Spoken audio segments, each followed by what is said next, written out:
Alors d'abord, Office 365, en termes de part de marché, des suites de services dans le cloud, est devenu un incontournable. Si on prend par exemple le rapport OMEA Cloud Adoption Report de Bitglass, on s'aperçoit qu'Office 365 représente 65% de part de marché.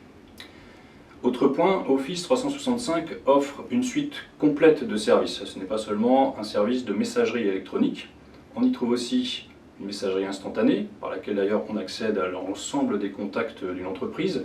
On y trouve des outils de bureautique, des outils de travail collaboratif, on y trouve des outils de stockage de fichiers et de partage de fichiers d'entreprise.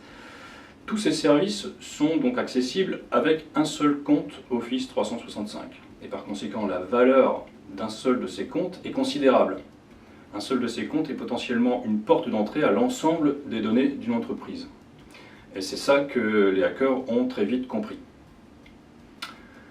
Les attaques sont de plus en plus fréquentes sur l'environnement d'Office 365 parce que l'objectif des hackers est d'obtenir ce précieux sésame. L'objectif des hackers est clairement la compromission d'un compte utilisateur. EOP, alias Exchange Online Protection, est une couche de sécurité native dans Office 365. C'est un ensemble de filtres de courrier indésirables activés de base dans Office 365. Et cette protection de base est assez efficace contre la plupart des menaces connues, puisqu'elle utilise des techniques de détection protocolaire pour identifier par exemple une IP malveillante ou un domaine usurpé.